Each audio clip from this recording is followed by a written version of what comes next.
The hum of the refrigerator was the only sound in our kitchen, a dull counterpoint to the tempest raging in my chest. Mary had been out, shopping, with her friend, Chloe. A girl's day, she'd called it, her eyes bright, her tone a little too cheerful, a little too practiced. The kids were at the grandparents' for the weekend, a planned escape for Mary, I realized now, not the spontaneous getaway she'd painted it to be. I picked up her shopping bags from the floor, the thin plastic rustling like dry leaves, each sound an accusation. She'd always been a bit of a shopaholic, but the past few months, it had been escalating. Designer labels, clothes that seemed out of place in our modest suburban life. It had started subtly, a new purse here, a pair of expensive shoes there, small splurges I'd attributed to stress.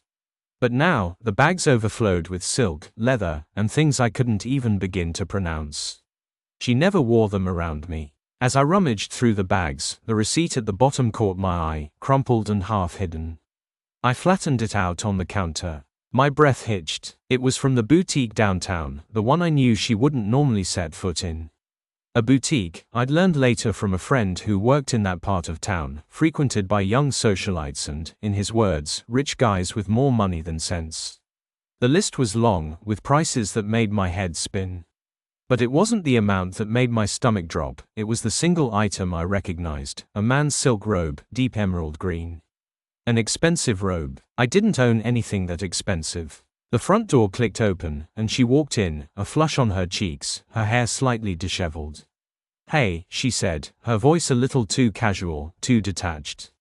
She dropped her purse on the kitchen table, avoiding my gaze.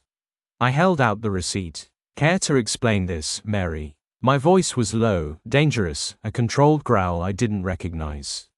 She glanced at the paper in my hand, her eyes widening. Her smile faltered, then vanished altogether. She stumbled back, her hand flying to her mouth. I can explain," she stammered. "Oh, I'm sure you can," I said, stepping towards her.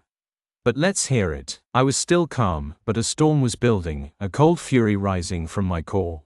She launched into a jumble of half-truths and weak excuses, something about needing a gift for her brother's birthday, something about a mix-up at the counter. The words were tumbling out of her like a child caught in a lie, but they were nothing but noise to me. "That robe," I interrupted, my voice rising, "it's not for my brother-in-law." "Is it, Mary?" She didn't answer. The color drained from her face, leaving her pale and shaking. The facade of the happy, carefree wife crumbled before my eyes. The deceit hung in the air, heavy and suffocating.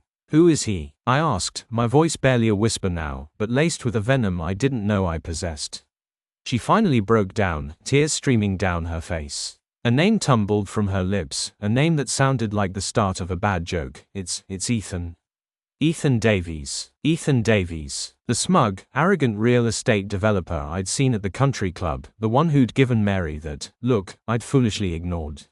The pieces of the puzzle finally clicked into place, forming a picture that shattered my world. My hands curled into fists. I turned from her, needing to distance myself from her betrayal, needing to focus, to not explode. "I need to take a walk," I said, the words flat. I didn't walk. I drove. I drove straight to his address, the one I found with a quick Google search, a multi-million-dollar mansion in the hills.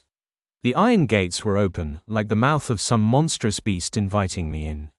I parked my car on the street, the cheap sedan looking incongruous against the manicured lawns and sculpted hedges of his property. The front door was ajar. I pushed it open, not bothering to knock. Ethan was lounging on a chaise longue in his lavish living room, a glass of amber liquid in his hand, a smug look plastered across his face. He was wearing the robe, that emerald green symbol of my humiliation. Well, he said, his voice smooth and condescending, "Look what the cat dragged in." He didn't see the fury that was burning in me. Didn't see how he had not only disrespected me, but had turned my life upside down. My hand balled into a fist before it connected with his face. The sound was sickening, like cracking bones. He went down hard. I was on him immediately, pulling him up by the lapels of the expensive robe, a wild growl tearing from my throat.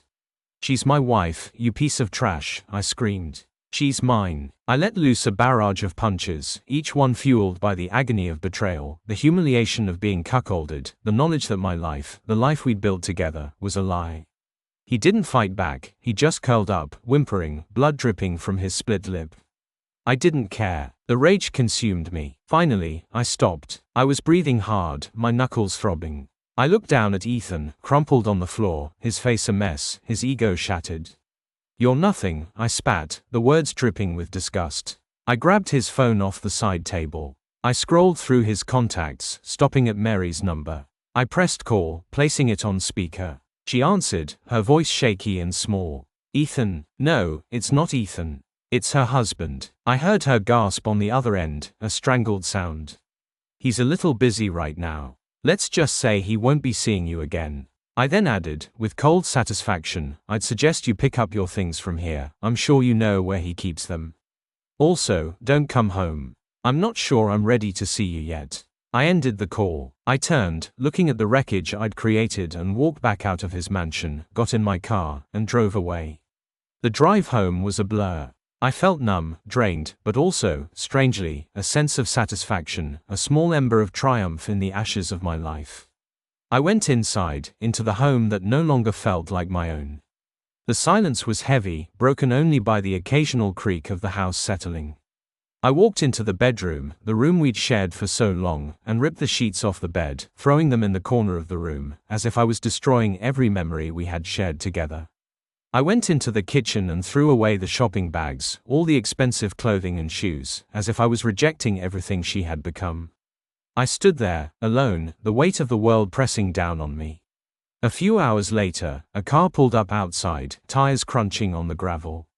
The front door opened, and Mary stood there, her face stained with tears, a suitcase clutched in her hand.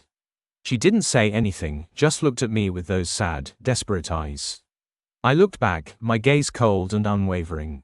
"Get out," I said, the words flat and final. She didn't try to argue, didn't beg for forgiveness. She just turned and walked back out the door, closing it softly behind her, leaving me alone in the wreckage of our life. I walked to the window, looking out as her car pulled away from the curb. As I watched her disappear into the night, a single tear rolled down my cheek. I didn't feel sad, not really. I felt free. The pain was still there, a deep, throbbing ache, but it was a pain that was mingled with a sense of liberation. The next few weeks were hard, filled with legal proceedings and the painful logistics of untangling our lives. The divorce was brutal, a messy affair that left me feeling bruised and battered. But I refused to be broken. I rebuilt my life, slowly but surely, piece by piece. The house felt empty at first, but soon, it became my sanctuary, a place where I could finally breathe, where I could finally be myself. I poured myself into my work, rediscovered old hobbies, and spent more time with my kids, building a deeper, stronger bond with them than I ever had before. I never saw Mary again. I heard through mutual friends that she'd moved away, a broken woman, haunted by her choices. Ethan, his reputation ruined, had his real estate empire crumbling around him. The incident, it turned out, had become something of a local scandal. I had lost my marriage, but I had gained something far more valuable, my self-respect. I had learned that sometimes, the greatest revenge is not about hurting others, but about healing yourself. And in that healing, I found a strength I never knew I possessed. The refrigerator hummed quietly on the kitchen, the hum now a calm counterpoint to the peaceful silence in my heart.